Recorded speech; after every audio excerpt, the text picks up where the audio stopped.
Yes, now, welcome back to episode 52 of the Top Loaded podcast. And we've got a few little sets to review this week because it's actually been quite a good week, I would say, within the card world. Finally getting some new Panini sets, which is lovely in the Premier League. It's technically out as this episode comes out. For us, it comes out tomorrow. So we'll have a bit more of an in-depth look, episode 53, of what they actually look like. But we've got the checklist now, which is great. And we've actually got a checklist to review, Harry. So how are you doing, my friend? Yeah, good, mate. Yeah, good. I think it's good to hear that we've actually got a checklist to review. I know, obviously, when we recorded the episode last time, obviously we said about Prism, which I think an hour or two after we actually recorded the episode, it was then announced as being delayed. So yeah, it's good to we've got a nice little checklist to review today, and yeah, it's good to see that the hobby is getting back into the swing of entering breaks. I know Merlin recently has been a big hit in terms of some big hitters and a lot of attention in breaks and stuff. So yeah, it's good to see a bit of normality resuming again. Yeah, definitely. I think that's what everyone wanted. It's you kind of get the bug for it a bit more again once the Premier League sets start coming out, especially for Panini. Obviously, now we're near enough the end of February, so the season started a very long time ago. So it's going to hopefully be thick and fast. But the only thing I was thinking is if Revolution is one of the earliest sets to come out, it's coming out pretty much March. By what time we're going to get Chronicles? It might be literally the end of the season, if not pre-season. And I know this is echoed across all of the sports.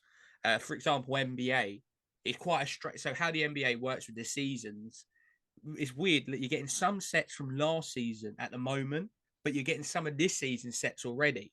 So you got like 2 different years worth of rookie classes at the same time. So at least at the moment for us, we can somehow keep our mind to which rookies there are and what checklists are coming out. But first of all, before we do look at Revolution, obviously you just touched on Merlin 98. And then always go to say 97. Merlin 98 looks very good. Yeah, I mean, I was one of the ones that I was pretty surprised with. I didn't think I'd have as much of an interest or be as surprised by the product as I am. I know, obviously, a lot of that comes down to our good friend Jamie, Smart Peony Cards, who's had some unbelievable luck in the breaks he's been in. And yeah, I guess it's a really nice product. I think there's some really nice cards. I think it's quite a good, two numbered and an auto per box. The spots aren't too dear either. I think there's a lot of potential that you can pull some big things out of it as well. I know for us Arsenal fans, obviously, you got a lot of the women's and the men's combined into one, which again I think is really nice. A lot of people like me and you are really interested in collecting women's chrome. Just need to have it combined into one box is quite good. But no, yeah, I'm really surprised by Merlin 98 and how popular it's been and how sort of impressive the card designs are. Even with the base, the captains, it's like a gold foil, like a Merlin 98 heritage sort of captain logo in the corner. So yeah, no, I think it's a really nice set, and the ratio per box in terms of autos and parallels is really strong. And yeah, I think it's some really nice cards, some big autos. I know we watched our good friends LGL Breaker pulled an Ashley Cole auto to 49, which again, it's a really nice auto and one you don't see all that often as well. So, but no, yeah, I'm very surprised by Merlin. I'm definitely going to get involved in a couple of Arsenal spots, hopefully in the next sort of week or two. But no, yeah, for me, I think Merlin 98 is a massive W in my opinion. As I say as well, what I really like is obviously it's always known to happen that some of the teams there's less hits or no autos go for really cheap. But I would say probably thanks to Chelsea spending stupid amounts of money in the window, that you're looking at Benfica now and also Shakhtar Donetsk, and they're big spots. But they're still going for like £3 to £5. But you hit a numbered version of Enzo Fernandez or Mikhailo Mudrik, you're in the money. And I was also doing that last night. I was watching a break with LGL, and he had Bayer Leverkusen going at £2, I think. And I already had the Arsenal spot, so I thought I might as well buy that because I think people are forgetting that Florian Wirtz actually still plays football.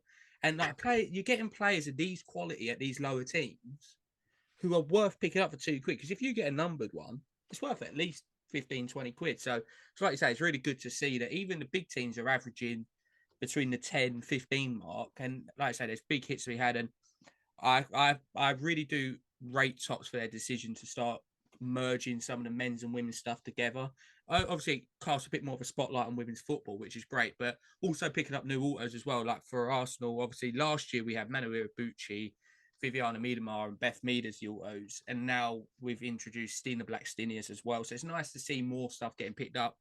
But like I say, I think it looks great, and then the base looks great with the color match. I think they've done really well with the color match base, because sometimes you get the base and you're a bit like, that I don't really care about, but it's a nice looking base. But the parallels are very nice. The foils are very nice. So I actually think it's a really good release. I think it always goes down quite well, Merlin. Merlin 97 was a lovely set as well.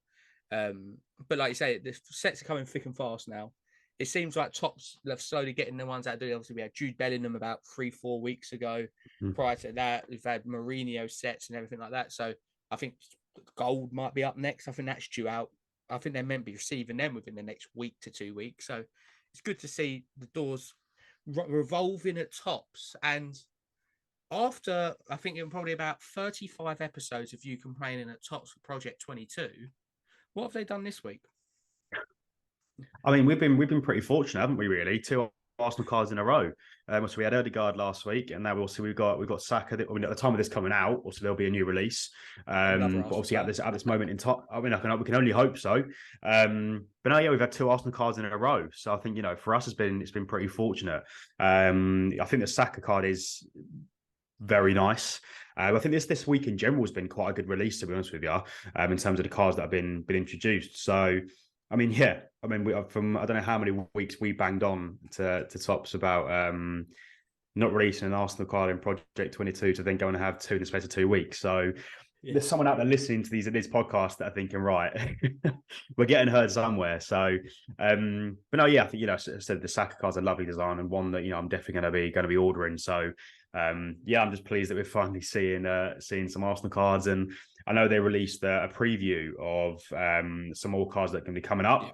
I don't know, obviously, we do have a couple more cards in there. So, 3 more, yeah, I think it was 2 or 3. So, but no, yeah, I said I can't complain, mate. I mean, getting Arsenal cards in Project 22 finally is obviously a good thing. So, yeah, interested to see what comes next week. Yeah, I think, like you say, I think this is one of the better release weeks, and one of them out of the 5, really captured my attention. And I've never personally had it. I was thinking of Grails by Gus when I see it. It was a Kai Havertz, and it looked like a portrait that you would see, like an actual painting. And I thought it was such a good looking card. It's simple. It's not over the top, just plain simple, and it was really eye catching. But what I realised was that this is week 32. It's only 3 months left. There's only 12 more weeks. So it is coming nearer to the end of Project 22. And it'll be, when we get to the end of it, we can really look back at all the print runs. I know the Odegaard last week, I think, had about 760, which is a decent number for a Project 22. But then at the beginning, they were averaging 3,000. So obviously the odds of getting a parallel is minimal. So I think there's only... I think there's to 22 to 11 to 1. So that's only 34 parallels. So the odds to get the parallel is very, very low.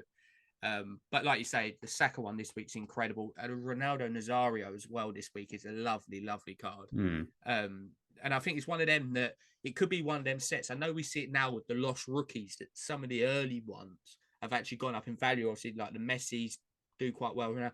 But some of the projects, I was looking through them the other night because I was in the mindset, if it's not Arsenal, I don't care. But I was looking back on some of the Neymars are really nice, Messi's. So I think it's been a very good set. And I like the idea of having custom cards with different artists. I know, for example, Topps Gold, you get a different artist doing, like, Tyson Beck before done it. I just think it's really nice to have something different. And obviously, we've seen 2 very different designs so far for Arsenal, of Martin Odegaard, which is more of a cartoony one of him running down the pitch. And then we've had Bukayo, who has an actual picture of him. And it just looked really good with the kit. And for people who haven't seen the Saka parallel, the 1 of 1 is unbelievable. He's in the black and gold kit as it is, and the parallel is black and gold. It just looks great. So no doubt someone out there will get that, and well done. But I think Topps are doing very well with their releases at the moment. Obviously now as well, Topps now is returning from the Champions League and Europa League and Conference League, no doubt. And no doubt we'll see a Vinicius Junior and Benzema after their performance at Anfield. But that's another great set that's going to be coming. Obviously, one that went under the radar a bit for Topps now was their January signings. I know the Jorginho one was very nice, and I've seen parallels land at that one. But I think Topps have been doing quite a good job at the moment. Yeah, I think the sort of the January signing ones always do well. Also you've had your Mudryk, you've had your Jorginho, so yeah, usually the January signings do normally do quite well. So, but no, yeah, I think we can't really fault Tops at the moment. They are bringing the product and they are bringing good level of product. And I mean, from what I've seen, the QC doesn't look too bad on the Merlin set. But yeah, I think Tops are doing for once in a while a decent job at the moment. So yeah, so we'll have to wait and see, obviously in the coming weeks, coming months, and see what else they can sort of pull out the bag and go from there. But I think definitely at the moment with the Tops now, the Merlin and whatnot, I think they're doing pretty well, to be honest with you. Yeah, and I think before we go on to Panini and then on to Zero Core, obviously F1 Sapphire is now. So we've had F1 Flagship, we've had F1 Chrome, we've had the Light, and now we've had Sapphire.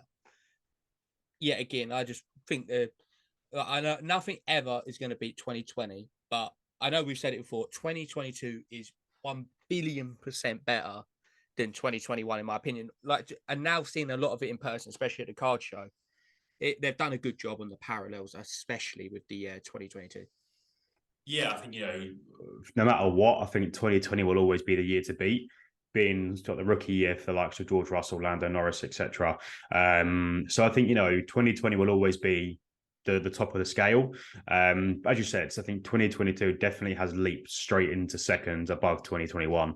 I think the actual card designs, the parallels, the images, it's so much nicer than 2021.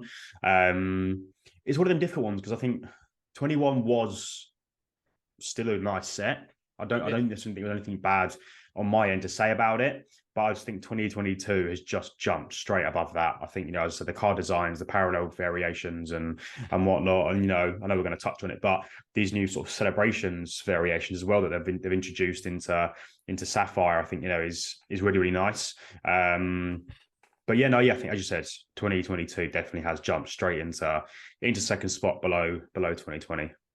Yeah, like I say, with Sapphire, obviously everyone knows that it's a shorter print stuff, and like obviously the box you get 4 numbered /SP, so obviously that includes the celebrations as well. But it always looks great, and I think just touching on the celebrations, because I think there's been a mixed bag approach from how they've gone about it. Obviously, like you could just normally pull one of these celebrations. So there's 3 Max Verstappens, there's 2 Lewis Hamiltons, Perez, Ricardo, Ocon, Bottas, and Piastri.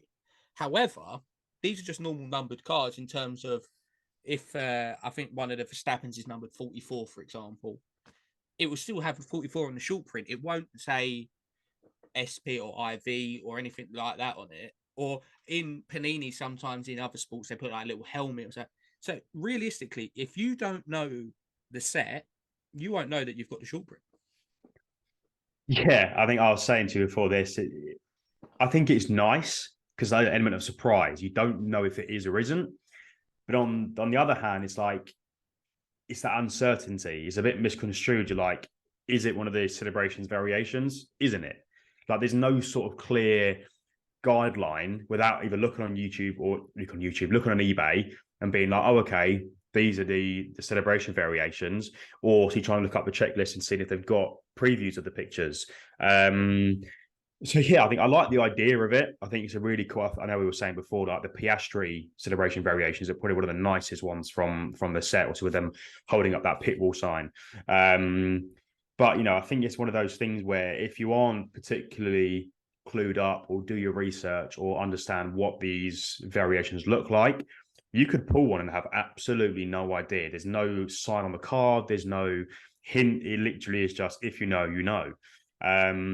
Which again, it's a nice element, but equally it's also extremely confusing. I know obviously we were saying, we saw Ryan Card Collector 2 obviously open 2 boxes of Sapphire and he pulled I think a Bottas and he was a bit like, is it? Isn't it? Is this one? Like, there's no sort of clear direction. So it's a bit of a different. It's a different one from what what Tops have done with it. So yeah, hopefully, obviously there'll be, once you see a lot more come up on eBay and you can see them what they actually look like, it's clearer for you to understand and know what ones are the celebration variations and what aren't. But yeah. I think it's one of them that you could find some of these in £1 to £5 bargain trays at card shows. Because if the seller doesn't really know much about F1 and they've just ripped a lot of it, they might not necessarily know it's a shorter print. So it's definitely something to keep your eyes on, especially if you're a big F1 fan. Obviously, it's a bit of a shame that there's not one for each driver, but obviously because they've gone down the celebrations route, there's something that they've obviously not everyone's winning, not everyone's celebrating, but it's a shame that I'd like to have seen some more. Obviously, like some of the big names as well are not in it, like which I was quite surprised about. That I was thought, oh, surely like George Russell, Charles Leclerc will have one. That's two big drivers not to have a short print as well. Obviously, Yeah, but then they're giving Max 3 and Lewis 2. yeah. Like, Well, I think they should have done like a Ferrari one with them not calling Leclerc into the pits and have it as like another short print.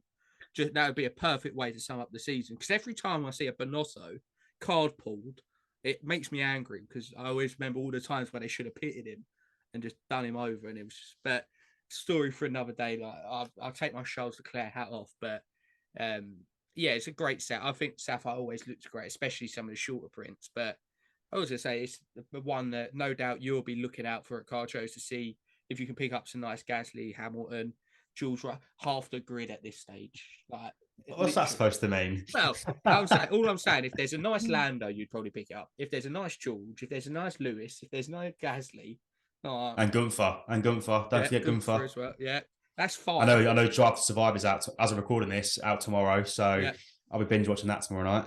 Yeah, so like I say, no doubt, probably a lot more breaks will start selling after Drive to Survive as well. It's the mad thing though. Like now that season's been released, people will start watching it and everyone will be like, God, with the off season, I forgot how much I loved F1. Yeah, where's these breaks at? Like it's such a snowball effect, and we saw it happen with Drive to Survive previously when that came out. We saw like the price in F1 go back up again because people are getting back into the grind of F1, and I know the season starts in what 2 weeks, I think it is now. First weekend of March, I think we're at Bahrain. So yeah, I think you'll start to see the F1 prices rise more now, given the season starting. Drive to Survive is out. So yeah, I mean, I'm buzzing for it, mate. I can't lie to you. Yeah, and I think that's the perfect interlude to go over to the first Premier League release of 2023 for Panini, which is obviously a Revolution, which is it's a very hit and miss set. I think that's first thing that we can say is that it's a bit like Marmite. People love it, people hate it. It's kind of one of them. Obviously, some of the times it's not obvious if you have a parallel of a card as well. I have a to 10 Gabriel, and I could put that out, and I think most people probably think it's a base. But I quite like Revolution. It's something a bit different. The parallels are really nice. But moving on to the actual checklist, which we've finally got, and no doubt a lot of people, as soon as it pull, I see people talking about it. And so in a case of Revolution, there's 16 boxes. We haven't found out quite yet how many autos there is per case. But if I was guessing, I'd say between every 2 and 3 boxes with Revolution, potentially 4. That'd be 1 to definitely see when it comes out. But each hobby box does consist of 4 base rookie cards, 1 numbered parallel, which is the main downside, I would say. 18 additional parallels and 3 inserts. So first off the bat, before we actually look into the cards, it is one of them sets that you only get 1 actual numbered card. So that is a big negative of the set, but reflects in the prices of it being cheaper. Yeah, I think, as you were saying, you could literally hit a numbered cards and still think it was a base.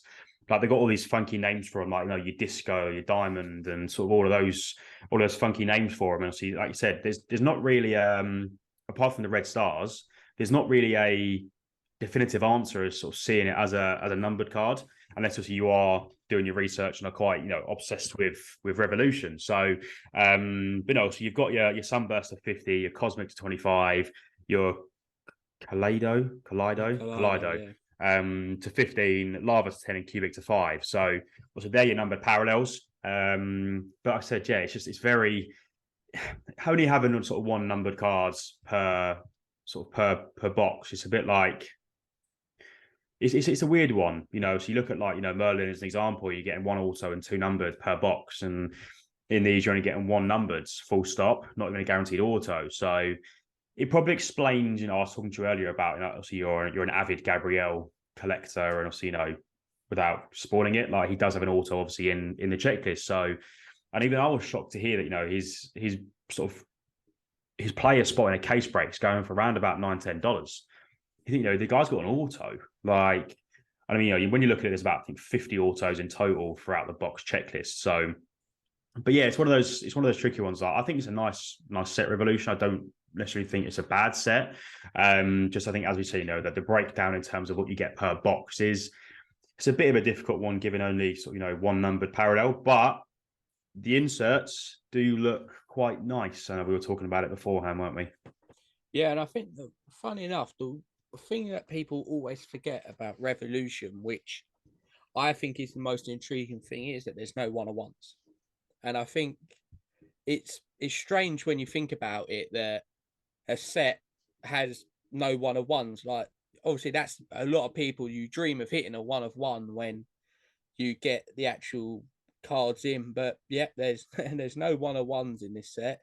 So I suppose it's one of those that it comes with the territory of the set. So we'll have a quick look. I'm more in, obviously, like, I'm not even going to run over like the base so-called veterans. I'm only going to look at the rookies for this set, because there is, I think it's 40 rookies area, and we was talking last week, obviously, about our preview about Prism, of which rookies are going to make the list and not make the list, and now we roughly know the ones that we'll see in every single set going forward. And so we've got Jaden Anthony for Bournemouth, James Garner for Everton, Marquinhos and Saliba for Arsenal, which was anticipated, Wout Faes for Leicester, Keane Lewis Potter for Brentford. So them first couple, obviously, Marquinhos and Saliba were very predictable. They were for us, even though Marquinhos is now on loan at Norwich.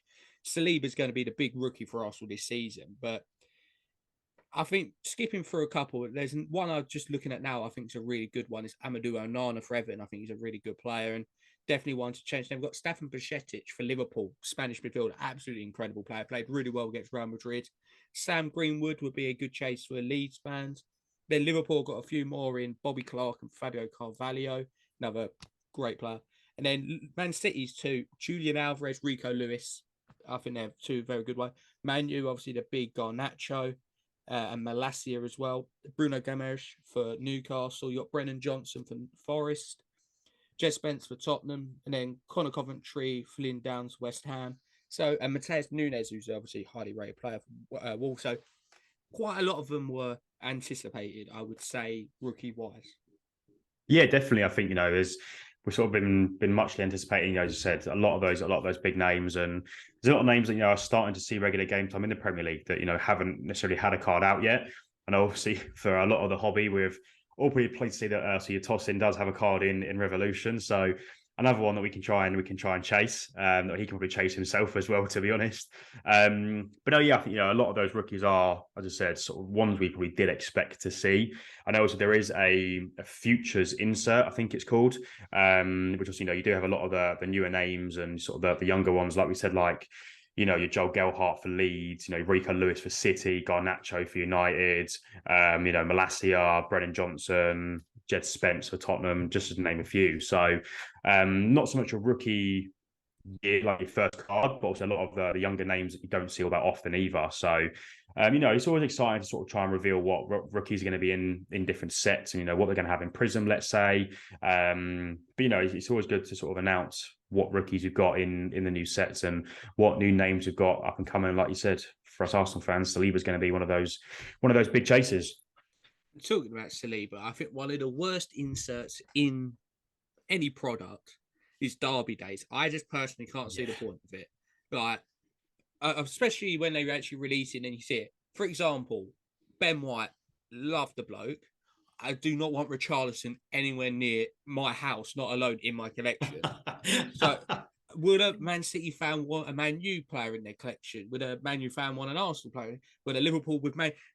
I don't know what your opinion is on it. And like, there's a random one, but the most random one ever is Gabriel Martinelli and Joachim Andersen of Arsenal Palace. Okay, it's a London derby, but yeah, but I just don't like this set of.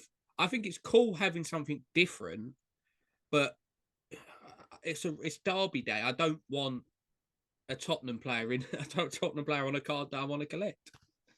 Yeah, I think I'm on very much of the same opinion as you are. I don't really like the Derby Day set. I know last year it was Saka and Rashford. I think it was, wasn't it, I think there for the last? was, yeah, Saka, Rashford. I think there was Xhaka, Kante. There was a couple, weren't there? Yeah.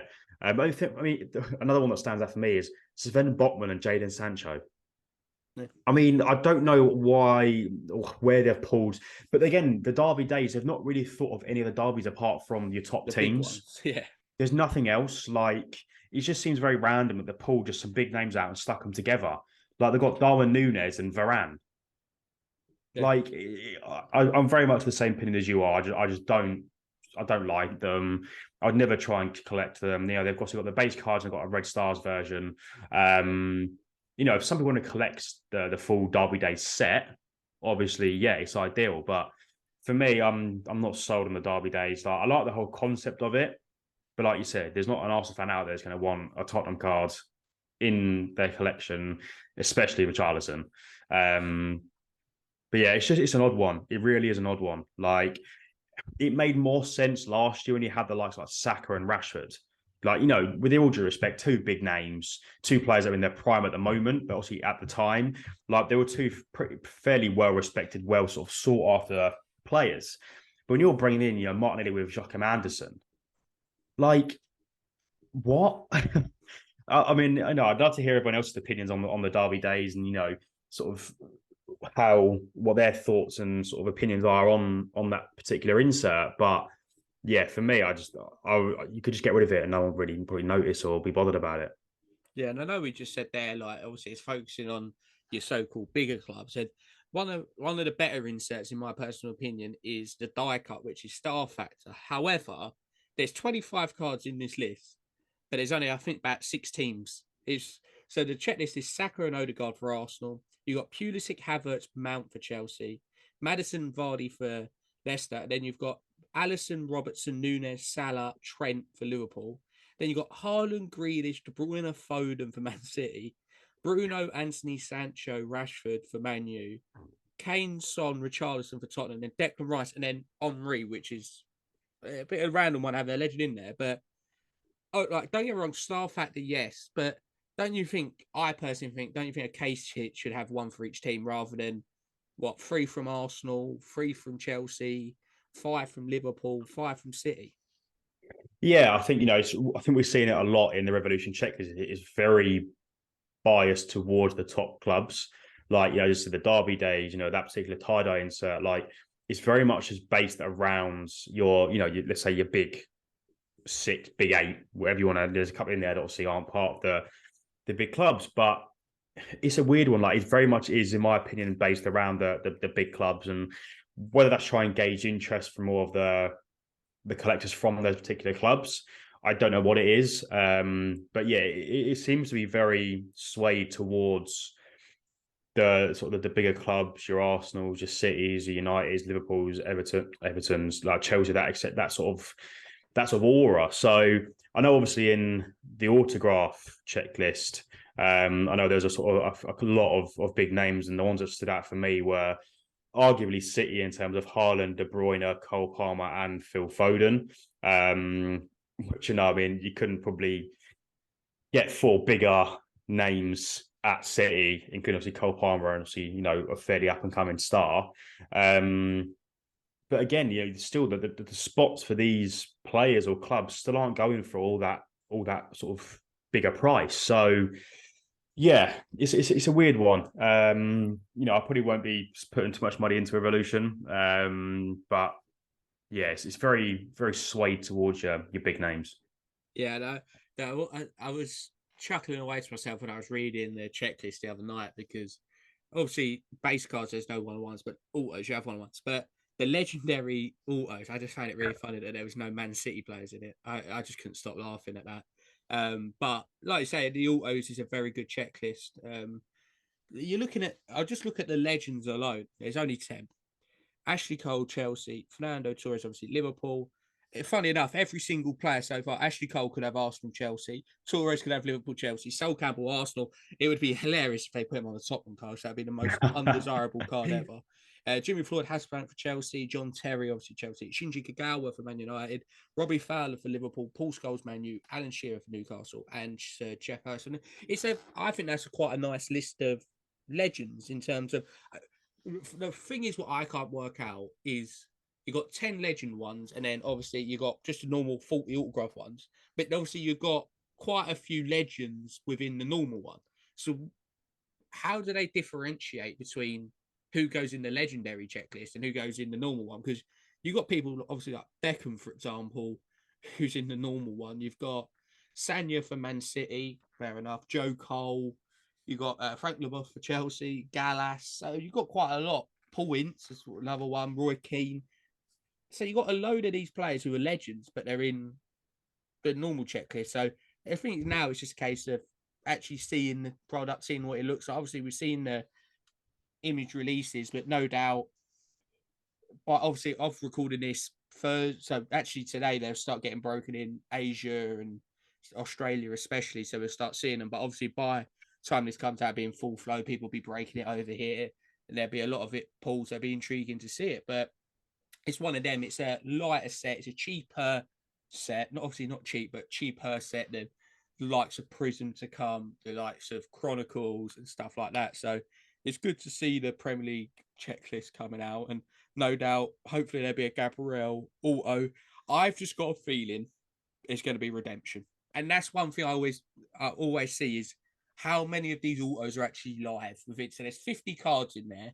A lot of them I've seen in sets before, so be interesting, because the worst thing is as well is if Gabriel is the only redemption, it takes away that little bit of a extra thing when you do get one, because you're like, oh, it's a redemption, it's him. But like, for example, you want the card there and then. You don't want to wait 12 The only months, thing you've 18 got months. is obviously that Gabriel is in that Ligue 1 set that's come out as well with an auto, isn't he? So if they're going to whack him straight into two sets, you must assume they'd have him signed already.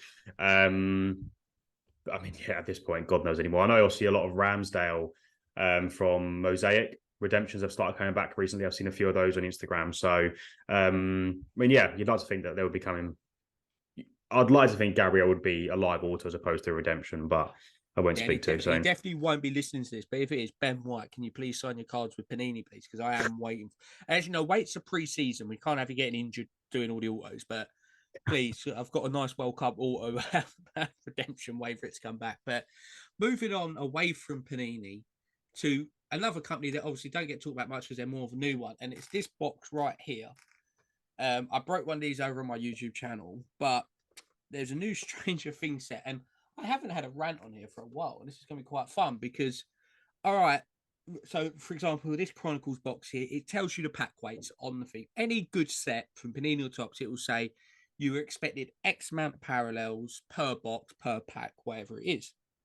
So it doesn't say anything at all about any pack weight at all on this set. All it says is look for these certain inserts. I'm like, cool. You get them. The upside down ones, you get one per pack. The other one is more of a rarer one. I hit no parallels. So I thought, oh, literally, I thought, oh, here's what it is. Parallels are very hard to get. I've watched another 12 box openings with an average of 2 parallels per box. A couple of one of our good friends who we know through the hobby hit 4 in one box, and then guess what? Got 3. I think 2 in the next one, 1 in the other. He got 7 in 3 boxes. So my argument is like, great, you're bringing out these sets, fantastic, Stranger Things. Like, there's so the endless possibilities you can do with TV shows, but make it an average so everyone does get hit. If it said on average 1 per box and I got none, I'd be like, oh, that's what it is. It's that slight chance that someone's going to get 2. But imagine if they'd done a Premier League set where 1 box you get 12 parallels, and the next one you get 0. There'd be riots in the streets. So I have contacted Zero Call and Netflix just to say about it. Not a case of more like I want my money back, in terms of for future, like it's just fair to have pack weights on it. That's what everyone's been doing forever. But yeah, that really did annoy me when this thing it is a beautiful set.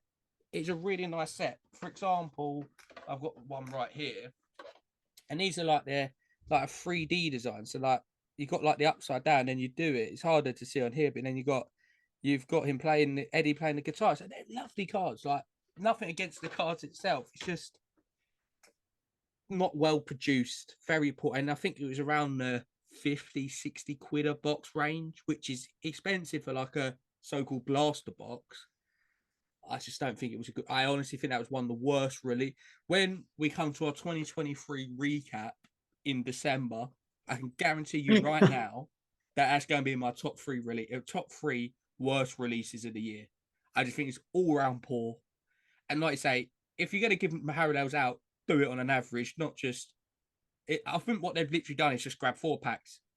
Like they've not thought about which one's got the numbers in for, because you only get 4 per pack. So that's why I rant over with Zero Cool. Hopefully they bring out another Stranger Things. So like I say, I'm a massive fan of Stranger Things, but would I probably buy it? Probably not. But will I buy it? Probably. Probably. So, like I say, yeah, it's been an interesting opening, that one. Like I say, very nice cards. Just got to let down a bit with that, but like I say, it's been like a very good episode. Obviously, we always ask the question. Very rarely we ever actually have anything to say in terms of pickups. But anything pickups? No, I can't say I have. No, fantastic. no, Thanks it's one for of them bringing weeks. I some think, lovely content. This time next week when we're recording the next episode, I should hopefully have think about 3 or 4 card slabs to show. So I'll make up for it next week. I have at least one, I think, at least one. If not, it should be 4. But yeah, stay tuned and hopefully I'll make up for it next week with 4 more things to pick up. But I know you have.